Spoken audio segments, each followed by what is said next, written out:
ये बाहर के खाने, ये फूड पांडा है ना, हर घर का फर्द अलग एप्लीकेशन डाले बैठा है। हमें पता नहीं चलता। मैं मना नहीं करता कि आप ना खाएं, लेकिन चीजों के असरात हैं। उरफा उस दुकान से खाना लेने से या फल लेने से मना कर देते थे जिसके फल बाहर नजर आते हों। क्यों?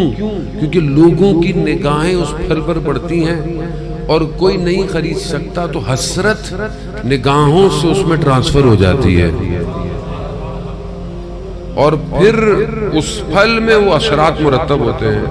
मना करते थे कि ऐसी जगह से मत लो जो बाहर चीजें पड़ी हों, और शीशों की दुकानें, बैठे हुए हम बर्गर खा रहे हों, पिज़्ज़े खा रहे हों, लोग गुजर रहे हैं, लोग काम कर रहे हैं। हसरत के लुक़्मे शिकम को इबादत के लिए राजी नहीं करते। आज माशरा क्यों इतनी मुश्किलात का शिकार है? हमें बीमारियों का पता ही नहीं। बीमारी सिर्फ बदन की बीमारी नहीं है, बदन की बीमारियां तो अपनी जगह पर हैं। असल बीमारी रूह की बीमारी है। क्यों आज माशरा बहुत गैरत खत्म हो गई है?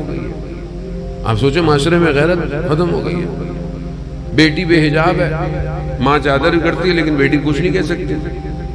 शौहर जो है वो बाहर जा रहा है, और मतलब आप कैसे तसव्वुर करेंगे आपकी ज़ौजा बगैर चादर बगैर दुपट्टे के बाहर टहल रही है और आप साथ जा रहे हैं?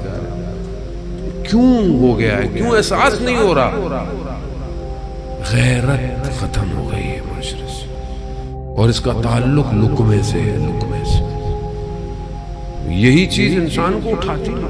आज टीवी में महरम ना महरम नाजायज ताल्लुकात के ड्रामे आ रहे हैं। पूरा घर बैठा हुआ देख रहा है, पूरा घर बैठा, बाप भी देख रहा है, बेटी भी देख रही है, माँ भी देख रही है, सब देख रहे हैं। बेहयाई और बुराई का बाजार गर्म लगा हुआ है और पूरा घर बैठा हुआ देख रहा है। किसी को कोई असर नहीं हो रहा।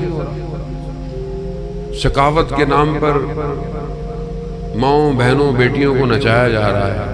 14 अगस्त के नाम पर, इसके नाम पर वो बैठी